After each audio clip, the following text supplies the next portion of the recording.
Để nói về thành công thì có lẽ là rất dễ, nhưng mà để nói về khó khăn thì lại rất khó. Đấy là với mọi người. Còn với Ninh thì có lẽ là bản thân của Ninh luôn luôn mong muốn rằng mình sẽ thành công hơn. Nên là mình rất là khó nói về thành công của mình. Thôi, bây giờ thì có lẽ là mình sẽ nói về cái giai đoạn mình phát triển nhất trong 5 năm qua đi. Đó là giai đoạn 2018, 2019. Thực sự rất phát triển luôn. Và nghĩ lại bây giờ mình vẫn cảm thấy rất là vui. Có một câu nói chắc chắn là các bạn đã nghe rồi. Ninh có thể nói về cái thời gian này và nó rất chính xác. Đó chính là thiên thời, địa lợi, nhân hòa.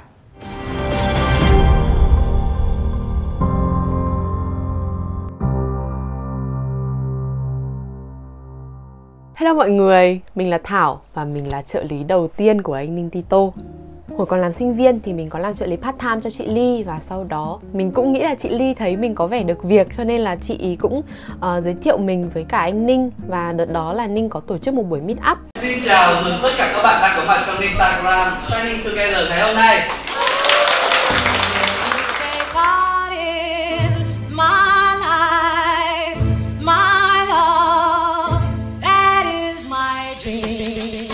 Công việc chạy sự kiện thì nó cũng khá là vất vả. Thế là đợt đấy mình có tham gia trợ giúp Ninh trong cái buổi meeting lần đầu tiên đó. Và có thể là sau đấy Ninh thấy mình cũng được việc. Thế cho nên là anh ấy offer mình về làm trợ lý chính thức cho anh. Tự dưng thấy đợt đấy mà làm việc cho blogger hay là youtuber thì cũng là một cái title công việc khá là ngầu ấy.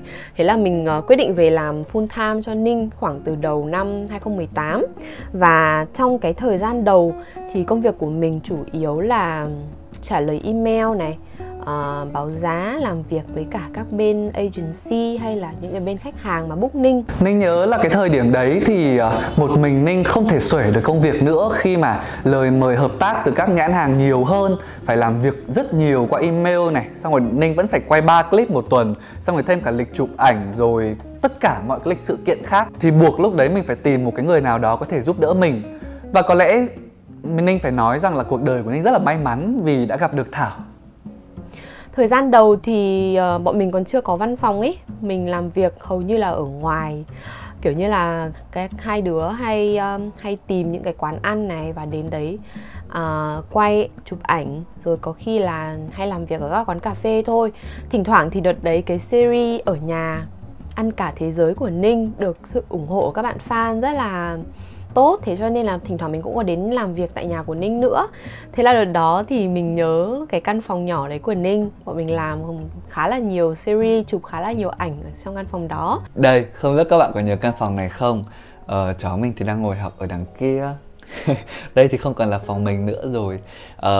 Thực sự từ cái hồi mà Ninh ra ở riêng ấy thì mình vẫn thường mỗi một tuần 1-2 lần về nhà. Thỉnh thoảng thì mới lên cái phòng này, còn không thì mình cũng chỉ ngồi ở dưới phòng khách và phòng bếp để ăn cơm. Thực sự phải nói rằng là mỗi một lần khi mà Ninh trở lại cái căn phòng này, mình đều cảm thấy có một cái gì đấy nó như kiểu các bạn xem phim ấy, các bạn thấy những cái thước phim nó tua nhanh trong đầu ấy, thì mình nhìn cái góc nào mình cũng cảm thấy là nó có một cái kỷ niệm nào đó. Rất nhiều chứ không phải là một kỷ niệm. Xin chào các bạn quay trở lại với channel Ninh Tito. Ngày hôm nay Ninh sẽ quay một cái vlog có nội dung mà chưa bao giờ mình thực hiện ở trên channel của mình. Đó chính là Instagram follower, control my life for đây. Thực sự cái giai đoạn mới đầu làm YouTube thì Ninh ra ngoài Ninh không dám chê đâu. Vì thời điểm đấy mọi người hay sợ mình bóc phốt. Và mọi người hay sợ kiểu mình sẽ nói xấu, nên là lúc nào họ cũng sẽ căng tai họ nghe xem là mình có chê gì không. Mình cảm giác mình chỉ cần thốt một cái câu chê ấy là lập tức mọi người sẽ kiểu hội đồng mình mất. Nên rằng là mình không dám chê, mình chỉ dám đi quay những cái quán mà mình đã từng ăn và cảm thấy ok thôi. Và thực sự như vậy là rất thiếu hụt khi mà phải có khen thì phải có chê chứ đúng không? Chính vì vậy mà mình đã làm cái series Ở Nhà Ăn Cả Thế Giới. Cái thời điểm đấy thì mình cảm thấy là bên Hàn, bên Nhật họ có rất là nhiều cái series mukbang và nó rất là thành công, nhìn ăn rất ngon, nên mình cũng áp dụng nó vào trong series Ở Nhà Ăn Cả Thế Giới này. Thì thường là mình sẽ đặt đồ này, hoặc là cái quán đấy họ đợt đấy thì ship chưa nhiều thì mình sẽ đến tận nơi mình mua đồ ăn. Mình mang những cái hộp của mình đi, mình cho đồ ăn các thứ vào và sau đó mình mang đến nhà Ninh và bọn mình sẽ quay chụp cả buổi.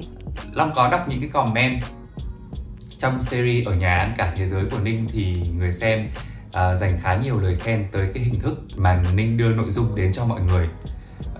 Ninh không có sử dụng một cái căn bếp chuyên nghiệp hay là một cái phòng studio chuyên nghiệp để sản xuất những cái nội dung đó, mà Ninh quay ngay trên giường ngủ của mình, tại phòng của mình. Hình ảnh đó tạo nên một cảm giác rất là thân thiện, rất là gần gũi với người xem.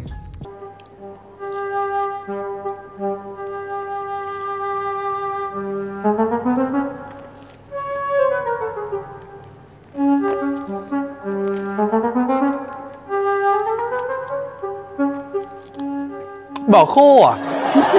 Hình như là giai đoạn 2018-2019 là cái giai đoạn mọi người biết đến Ninh rất nhiều với cái series này.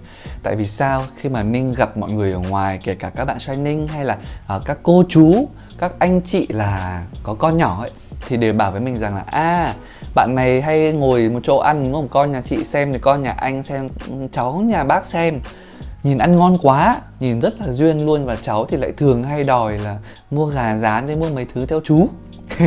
Đấy, thì ngoài ra thì ngày đấy mình cũng có một cái điểm mạnh rất là lớn. Đó chính là mình ăn rất nhiều, mình ngồi tại cái đây. Tất nhiên là không phải góc này mà nó sẽ là cái góc này. Đấy, chính là cái góc này luôn. Ngày xưa ở đây còn có một cái cơ. Thì mình ngồi tại đây mình ăn rất nhiều. Ăn thùng uống bại mà mình vẫn hay nói với mọi người. Và thực sự rằng là ngày đấy mình cảm thấy cái nhiệt huyết của mình quá nhiều để mình sản xuất ra những series như thế này. Mình ngồi đây, Thảo thì ngồi đối diện, bấm máy quay. Sau đó thì là mình cứ hùng hục ăn. Mình ăn xong một cái là Thảo lại hùng hục ăn cùng để cho nó hết. Còn nếu mà thực sự không hết thì mình lại mang xuống dưới nhà để cho mọi người ở dưới nhà ăn cùng. Đó, mình thì mình không thích bỏ phí đồ ăn. Tại vì sao? Tại vì là thực sự thì cái người nấu ấy, người ta cũng đã rất là mất công để nấu ra rồi. Và mình cũng phải chi một số tiền để mua nó, chứ có đâu phải là tự trên trời rơi xuống đâu. Nên là mình luôn cố để không bỏ phí thức ăn. Đợt đấy thì mình thấy Ninh là một người khá là chăm chỉ và chịu khó. Ví dụ như là nếu như mình nhá, tự làm việc cho bản thân mình thì mình sẽ không có quá là nhiều động lực để làm ý. Tuy nhiên thì Ninh sẽ luôn muốn update, luôn muốn thay đổi để có thể trở nên tốt hơn. Bởi vì mình làm là giờ là tự do, thế cho nên là Ninh thường cho mình tự lập kế hoạch cho bản thân, xem là hôm nay mình sẽ làm gì, và sau đó thì Ninh sẽ kiểm tra và follow. Thế cho nên là khoảng thời gian đầu thì chỉ có hai anh em làm việc với nhau thôi, thì mọi việc nó trao đổi thì đều là cá nhân đến cá nhân. Bọn mình không có một ai khác trong nhóm cả khoảng thời gian đầu. Nếu mà nói về Ninh trong công việc ấy thì Ninh là một người tốt bụng. Anh nói thật, Ninh là một người tốt bụng và làm việc rất có tâm, rất là cẩn thận. Và đôi khi thì cái tính cẩn thận của Ninh thì anh còn phải học tập nữa. Thì trong công việc Ninh khá là cầu toàn này, trau chuốt cũng như là liên tục thay đổi mới để không bị nhàm chán những cái nội dung ấy. Và thật sự là tất cả mọi việc đến thời điểm hiện tại em vẫn tự làm thì anh rất là phục em ở khoản đấy. Làm việc với Ninh và ekip của Ninh thì thật ra là chỉ sợ là các bạn từ chối thôi. Bởi vì là bên Hải thì hay gửi rất nhiều các brief cho Ninh, nhưng mà vì là tính của Ninh cũng như là ekip làm việc với Ninh á, là mọi người sẽ đều muốn là những cái sản phẩm, đặc biệt là khi làm với nhãn hàng thì đều phải đạt được một cái tiêu chuẩn nhất định, chất lượng, kỹ lưỡng, kể cả về sản xuất rồi idea. Thế nên là nhiều khi thời gian mà gấp gáp quá, hoặc là Ninh thấy là có một cái gì đấy lăn tăn mà thấy không ổn thì Ninh sẽ từ chối. Ninh là một người khi mà anh ấy có cái mục tiêu đề ra cho bản thân thì anh sẽ follow và làm hết sức mình. Ví dụ như nếu như mà những cái sản phẩm nào đấy mà nó chỉ kiểu hơi được thôi ấy, thì anh ấy sẽ kiểu không đồng ý, cảm thấy không thoải mái, và sau đó thì bọn mình sẽ phải chụp lại hay là quay lại cả cái job đấy chẳng hạn. Thì anh là một người luôn đề cao cái chất lượng trong công việc và sẽ muốn làm tốt nhất. Có nghĩa là nếu như mình có thể làm tốt hơn thì mình sẽ không chỉ dừng ở đấy, mình sẽ có thể cho cái tốt nhất của mình ra cho mọi người thì anh mới đồng ý. Chính ra là cái sự kỹ lưỡng và cái sự chỉn chu đấy trong mỗi một cái job, trong mỗi một cái lần làm việc hợp tác ấy, thì nó sẽ khiến cho Ninh có vẻ như là hơi khó tính trong khi làm việc, nhưng mà ra sản phẩm thì lại rất là tuyệt.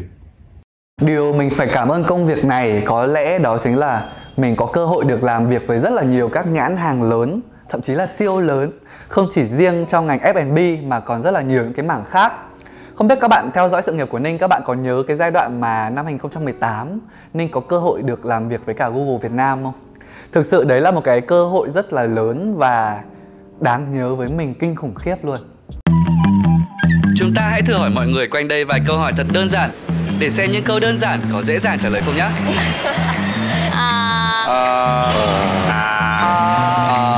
Các bạn có tưởng tượng được không, khi mà mình chỉ đang làm việc trong một cái ekip có 2 người thôi, kể cả là có làm trong đài truyền hình trước đây thì ekip cũng là vài chục người, nhưng mà khi đi làm việc các dự án với cả Google Việt Nam ấy, ekip có cả hàng trăm người luôn. Khi mà mình đi tham gia vào cái dự án đấy, mặc dù mình là cái nhân vật chính trong clip nhưng mà mình lại học được rất là nhiều. Mình rất chịu khó quan sát, mình học được mọi người từ anh đạo diễn như thế nào, rồi từ cái đội hậu kỳ như thế nào, rồi cách chăm sóc cho các cái khách mời, cho những cái nhân vật phụ ra sao. Đó, rồi thậm chí cả cái chuyện chăm sóc mọi người trong khi mà ăn uống các thứ nữa. Mình cảm thấy là mình học được rất nhiều. Và lúc đấy thì mình chỉ là quan sát thôi, chưa có cơ hội thực hành nó. Nhưng mà mình đã cố gắng áp dụng nó vào sau này trong cái công việc của mình. Tất nhiên thì quy mô vẫn không thể lên đến hàng trăm người được. Và cũng kể từ đấy thì mình cảm thấy rằng là mình cần phải học hỏi hơn sau mỗi một cái công việc.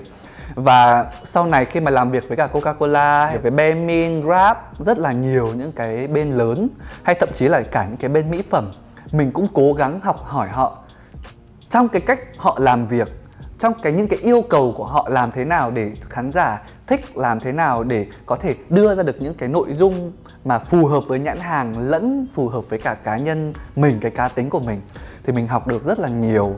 Tất nhiên nó rất khó vì mình phải cân đối giữa tiền khách hàng đưa, nội dung khách hàng muốn và những cái gì mình có thể truyền tải. Mình phải cân đối rất là nhiều, nhưng mà mình đã học được. Và càng ngày thì mình lại càng cảm thấy là mình chuyên nghiệp hơn. Và có một điều mình cảm thấy là thực sự đáng tự hào, đó chính là khi các bạn có cơ hội làm việc với những nhãn hàng lớn, tức là cái vị trí của các bạn ở trên thị trường nó cũng sẽ ngày càng được khẳng định hơn. Có lẽ đấy là một cái điều mà Ninh thực sự cảm thấy rất may mắn. Có thể do mình, có thể do nhãn hàng. Đấy, Ninh đã bảo thiên thời địa lợi nhân hòa nó là cái chỗ đấy đấy. Đợt đó thì bọn mình di chuyển khá là nhiều. Mình nghĩ nhiều nhất thì có thể là Hà Nội, Sài Gòn này, rồi Đà Nẵng này. Rồi đợt đó thì cũng có khá là nhiều nhãn hàng nước ngoài book nữa. Thế cho nên là mình cũng có cơ hội được đi công tác nước ngoài khá là nhiều. Mình đi Nhật này, đi Sing này. Và có khá là nhiều chuyến nữa ở trong nước mà mình cũng không nhớ rõ. Nhưng mà thời gian đấy thì thực sự mình cảm thấy rất là vui khi làm việc. Sau khoảng nửa tiếng nhá, mình đi bộ thì bây giờ cái cổ chân của mình đã mỏi lắm rồi đấy các bạn ạ. Thực sự là rất mỏi. Em mỏi không? Này nhìn này, cái ngón út của em nó lòi xứ ra. Đây anh có vừa đếch đâu. Lúc này gió đang lên rồi và chúng mình mới chợt nhận ra là nách chúng mình đã ướt hết rồi. Nách chúng mình đã ướt rồi bởi vì ở phía trong mình phải mặc một cái áo. Mình thích làm những cái clip du lịch theo kiểu S Việt Nam, nên là mình đưa tất cả những cái yếu tố truyền hình nào mình cảm thấy thích vào đó. Xong rồi cộng thêm cái hố đen vũ trụ này, hố hồng vũ trụ, ăn tất cả mọi thứ, nhìn nó rất ngon mắt.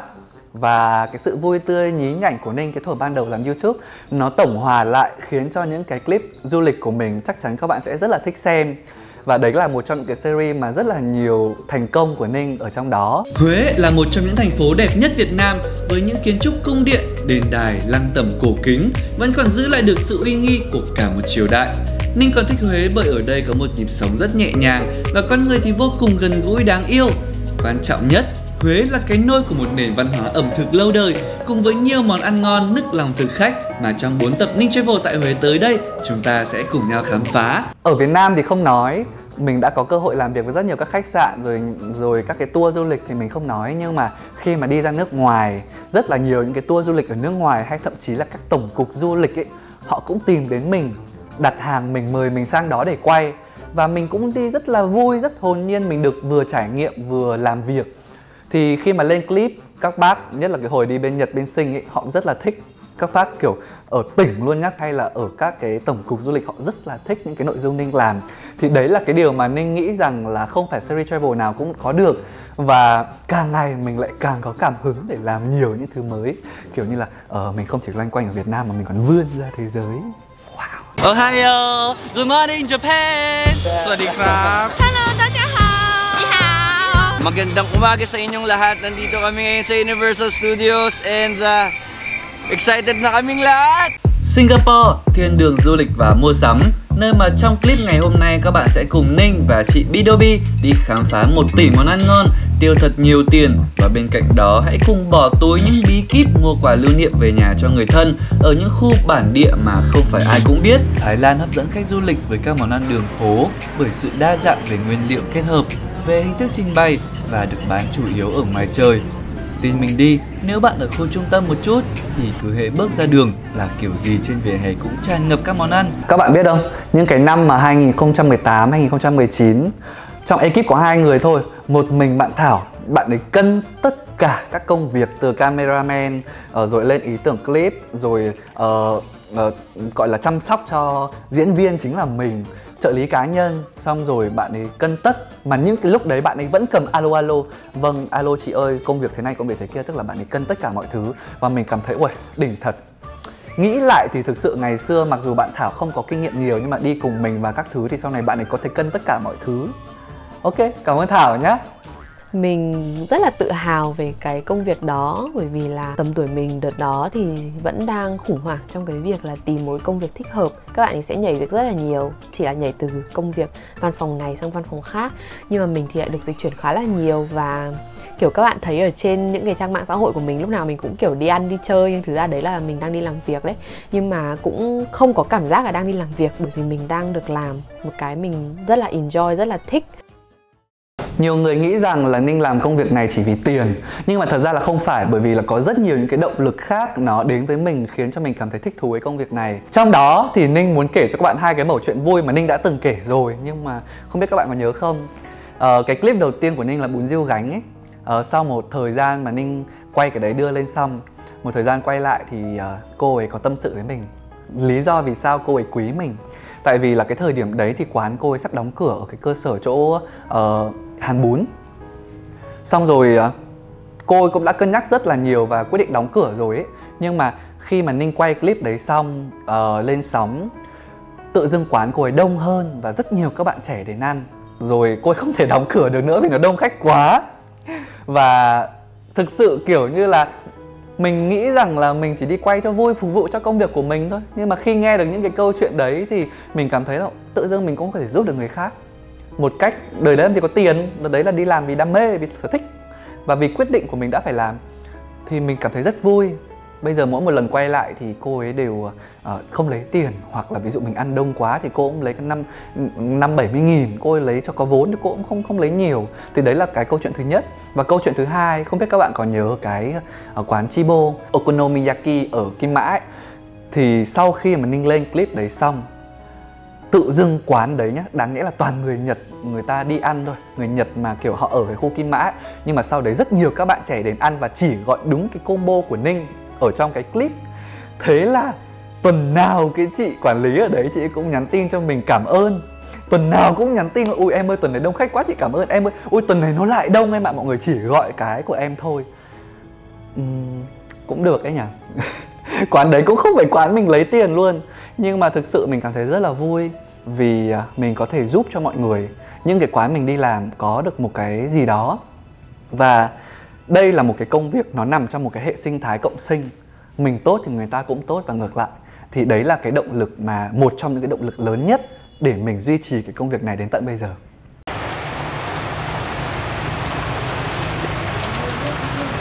Trời mưa, ngồi ăn bánh mì rất đỉnh. Nóng lắm. Sau cái trải nghiệm đi ăn bánh mì dân tổ xếp hàng rất lâu và đợi, xong đó ăn được cái bánh mì vào lúc 4 giờ sáng trời mưa tầm tã như này, quả là một trải nghiệm đáng nhớ với Ninh. Trong hơn 400 clip mà Ninh đã thực hiện thì chắc chắn rằng các bạn sẽ không thể nào quên được cái clip bánh mì dân tổ. Cái ngày hôm đấy ấy, thì Ninh làm việc đến rất là khuya và Ninh đã nhắn tin rủ Thảo này đi quay bánh mì dân tổ đi. Đấy, mình đã ấp ủ cái clip đấy từ rất lâu rồi, nhưng mà hôm đấy tự dưng có hứng thì mới đi được. Hôm đấy thì 1:30 Ninh mới xong việc, xong rồi rủ Thảo đi thì 2:30 chúng mình có mặt tại quán. Đợi mãi mà trời sắp mưa rồi cơ. Thì 3 giờ quán bắt đầu làm đồ. Quay xong xuôi các thứ, lúc ăn là tầm 4 giờ kém à. Đó. Và mình phi về nhà trong lúc trời đang rất mưa. Mình đèo Thảo về xong mình phi về nhà trong lúc trời đang rất mưa. Và 10 giờ sáng hôm đấy thì clip đã kịp lên sóng rồi. Mình không ngủ luôn, mình thức xuyên để mình dựng vì rất là có hứng với nó. Cũng chỉ nghĩ đấy là một cái hứng thôi. Tự dưng thì cái clip đấy nó được 2 triệu view. Đến bây giờ là hơn 2 triệu view rồi. Và nó nổi lên như một cái hiện tượng. Hầu như báo chí các thứ đưa rất là nhiều, rồi các vlogger khác như anh Kiên Hoàng, anh Dino, chị Tóc Tiên cũng làm. Và tự dưng nó thành một hiện tượng. Ngày đấy mình cảm giác như là mình có thể set the trend. Cái lịch làm việc lúc đấy của hai anh em lúc nào cũng rất là dày đặc. Mình có đủ các loại app để có thể nhắc công việc là ngày hôm nay app cái gì, hôm nay đến hạn trả skip demo cho bên nào. Rồi hai anh em kể cả có đi du lịch hay là đi công tác thì sẽ vẫn luôn kiểu trên điện thoại hay là laptop hay là iPad để luôn luôn làm việc, luôn luôn ready trả lời khách hàng. Mãi về sau này thì trong team mới có thêm cả Hiếu, có thêm cả Thục Anh. Còn trước đấy chỉ toàn là Thảo thôi. Thì hai anh em cứ đã cố gắng để lên plan ngay từ đầu tháng hay là đầu quý, nhưng mà không bao giờ cái plan đấy thực hiện được vì nhãn hàng đổ vào rất là nhiều. Rồi thì các quán ăn và mình chạy theo những cái nội dung mà mọi người thích. Thì thời điểm đấy kiểu không thể nào mà tưởng tượng được mình lại phát triển một cách nhanh như thế. Thì chắc chắn là nó sẽ kéo theo những cái hệ lụy. Nhưng mà tập ngày hôm nay thì chúng mình sẽ không nói về những cái đó. Chúng mình sẽ chỉ nói đến những cái đỉnh thôi. Đỉnh vui đấy. Thật ra thì trong cuộc đời của một con người thì Ninh nghĩ là sẽ có rất là nhiều những cái đỉnh của sự nghiệp. Và Ninh nghĩ rằng 2019 là cái năm đầu tiên, là cái đỉnh đầu tiên mà Ninh đạt được trong cái sự nghiệp của mình. Và các bạn thấy không, ngày hôm nay Ninh rất vui khi mà tưởng tượng lại nó và kiểu nó như một giấc mơ ấy. Năm 2018, 2019 thì Ninh khá là thành công và mình nghĩ cái lý do làm nên thành công đó là đợt đấy các bạn Ninh là người đi đầu trong cái lĩnh vực đưa cái việc review đồ ăn hay là review địa điểm du lịch lên YouTube là một cái khá là mới. Hiện tại thì TikTok đã là một cái nền tảng rất là dễ để các bạn làm điều đó. Tuy nhiên là khoảng từ đầu năm 18 đến năm 19 thì vẫn còn khá là ít người. Ninh Tito có một cái tầm nhìn chiến lược cụ thể, có một sự nghiêm túc, có một sự tâm huyết với cả công việc mình đang làm. Và Ninh rất là yêu cái nghề này, yêu từng sản phẩm, yêu từng clip, coi như là những cái đứa con tinh thần của mình. Có thể nói đấy là một thành công của Ninh không? Nếu mà gọi nó là một cái thành công ấy thì người ta luôn nói rằng là đằng sau thành công của một người đàn ông luôn là bóng dáng của một người nào đó, nam hay nữ, trẻ hay già. Ninh thì có tất. Rất là cảm ơn bản thân cũng như là cảm ơn tất cả các bạn vì đã giúp Ninh có được một cái cộng đồng. Khi mà các bạn xây dựng thương hiệu cá nhân, nhất là trong những cái giai đoạn đầu tiên ấy, thì cộng đồng rất quan trọng. Ninh cũng đã tìm được cộng đồng của mình rồi đúng không? Đó sẽ là những ai nhỉ Ninh nhỉ? Thật ra cộng đồng của em là, thứ nhất là gia đình luôn luôn ủng hộ. Em thấy cái việc mà gia đình ủng hộ nó rất là quan trọng khi mà mình làm bất cứ công việc gì, miễn là mình phải cho họ thấy là mình làm được.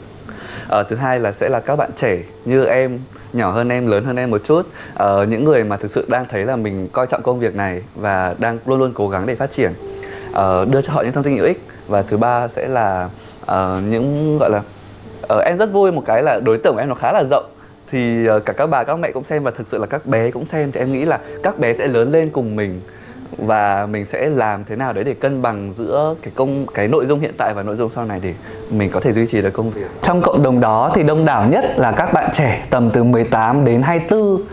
Thì thực sự là Ninh cảm thấy rất vui luôn ý, vì cái thời điểm đấy các bạn biết đến mình rất nhiều. Và mình thì không hay nghĩ rằng mình nổi tiếng, nên là mình cũng hạn chế sử dụng cái từ fan. Thì mình có cố nghĩ để có thể đặt ra được một cái tên cho cái cộng đồng của mình. Thì mình nghĩ rằng là cái năm đấy là một cái năm mình tỏa sáng, nên là mình đã nghĩ đến từ Shining là tỏa sáng. Tuy nhiên thì mình đã biến tấu cái chữ G cuối cùng thành chữ H để trong cái chữ Shining đấy có Ninh, ý nghĩa là tỏa sáng cùng Ninh. Cái tên hay không? Nên là bây giờ mình cứ hỏi các bạn Shining, các bạn Shining ơi, cảm ơn các bạn Shining là vì thế. Có Shining là bọn em sẽ luôn luôn bên cạnh anh. Bên này ở Ninh Tito có cái móc câu ấy, nó sẽ câu dòng thính để câu cá, câu cái Shining để do hợp lại together cùng nhau. Những lúc mà em có chuyện buồn hoặc là có những chuyện khó khăn kiểu em thấy nụ cười của anh đã làm cho em bớt đi cái căng thẳng là xem video yêu đời hơn. Ninh yêu các bạn Shining lắm, tại vì là các bạn ấy thực sự rất là đáng yêu, chính các bạn ấy. Rất đáng yêu.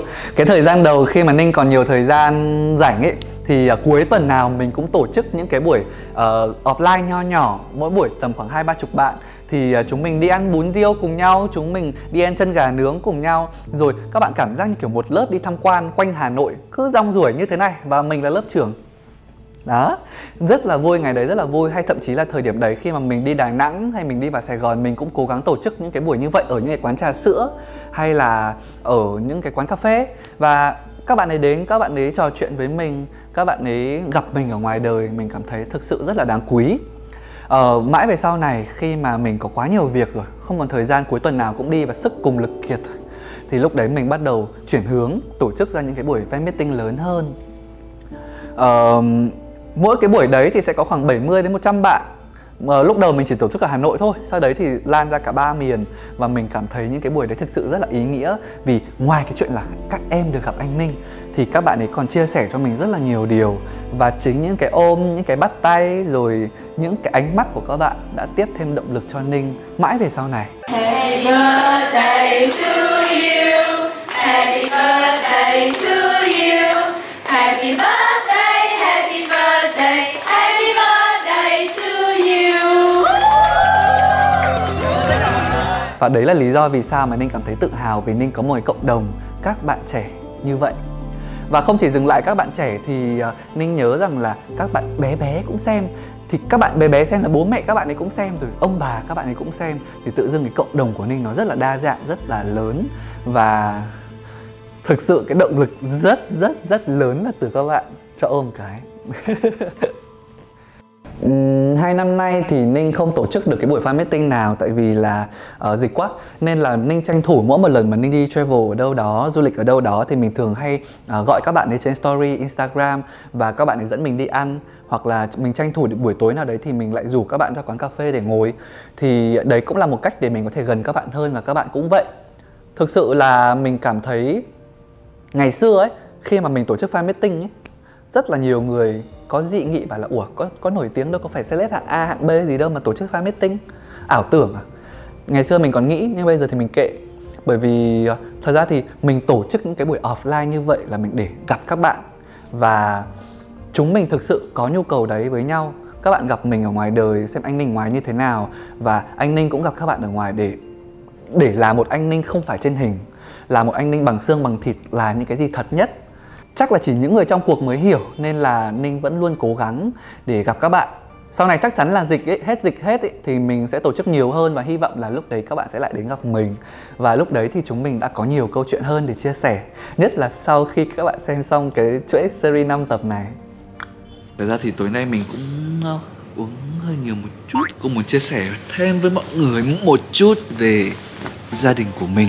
Bố mình thì trước đây bố mình có làm kiểu lái xe cho bên Bộ Công an á, ở bên tổng cục hậu cần á. Cái lúc mình còn nhỏ lắm thì cũng đưa mình đi chơi suốt, thậm chí đi đưa gia đình mình đi xuyên Việt, đi khắp mọi nơi. Nói chung là chưa có tỉnh nào mình chưa đặt chân đến hết. Bố mình thì cũng bị tai biến được mấy năm rồi thì cũng không còn khỏe nữa. Thì mình luôn ao ước là sau này khi mà mình kiếm được nhiều tiền rồi thì mình sẽ đưa bố mẹ đi chơi nhiều hơn. Thật ra thì để mà nói là báo đáp được lại công ơn các thứ thì nó là vô vàn lắm, không thể nói được. Nhưng mà mình cố được ít nào hay ít đấy. Mình luôn ý thức được một điều là mình không phải là một người con mà dành quá nhiều thời gian cho gia đình. Tại vì cái công việc này nó, về khách quan nhá, thì nó chiếm rất nhiều thời gian của mình trong cuộc sống của mình. Và về chủ quan thì mình cũng không phải là một đứa mà dành quá nhiều thời gian cho bố mẹ, kiểu quan tâm tới bố mẹ hay các thứ. Thì hè năm ngoái mình có rủ bố mẹ là bố mẹ em năm sau con đưa bố mẹ đi Đà Nẵng nhé. Thì mình đã cố gắng thu xếp thời gian rất nhiều. Mặc dù là trước chuyến đi này mình đã rất mệt mỏi với quá nhiều công việc. Thậm chí đến đêm trước khi ngày đi mình vẫn còn đang quá đau đầu, không có thời gian để ngủ luôn. Nhưng mà mình nghĩ sau tất cả, tiền mình kiếm được, các mối quan hệ mình có được trong xã hội vẫn không thể quan trọng được bằng gia đình. Nên là mình vẫn cố gắng để chuyến đi này dù có nhiều vấn đề về giấy tờ rồi về các thứ. Tại vì lần này thì mình đi cả đại gia đình, mình mời cả các anh chị của mình đi luôn. Thì nó vẫn diễn ra một cách suôn sẻ và mình vẫn cảm thấy được niềm vui của bố mẹ. Bố mẹ vui không phải là vì được đi ở chỗ khách sạn 5 sao, resort 5 sao các thứ. Mặc dù thì chỗ này cũng đắt thật, nhưng mà mình nghĩ là bố mẹ mình vui vì con trai của bố mẹ bây giờ thì cũng đã lớn hơn rồi, không phải để bố mẹ phải lo lắng, quan tâm các thứ nhiều nữa. Ít ra thì kiểu mình sống tự lập được ấy, thì bố mẹ cũng đỡ được phần nào. Chỉ có là bây giờ mình nên dành thời gian nhiều cho bố mẹ hơn. Tại vì bố mẹ mình thì bây giờ nói thật thì cũng không phải là khỏe nữa. Rất là nhiều yếu tố đã tạo nên thành công của Ninh trong 2018, 2019 và thậm chí là sang đầu 2020. Tất cả những con người gần gũi, dễ thương và giỏi. Tất cả những cái sản phẩm mà mình làm ra đều rất chỉn chu và chất lượng. Thì thực sự phải nói rằng cái giai đoạn cái giai đoạn đấy là cái giai đoạn mà mình rất thành công. Con cá như được gặp nước và tự dưng vụt sáng. Nghĩ lại đúng thực sự là một giấc mơ. Và mình muốn mơ mãi cái giấc mơ lúc đó.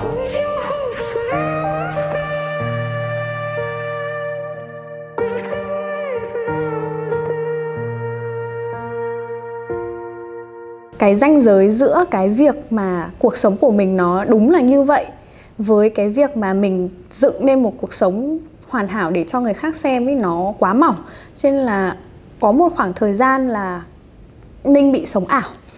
Sống ảo rất nhiều, tức là những cái mà Ninh show ra thực ra không phải là đấy là cái cuộc sống của Ninh đâu. Nhưng mà chỉ vì để làm hài lòng khách hàng này, để làm hài lòng khán giả, Ninh bắt buộc phải giả tạo cho mình một cái cuộc sống nó như thế.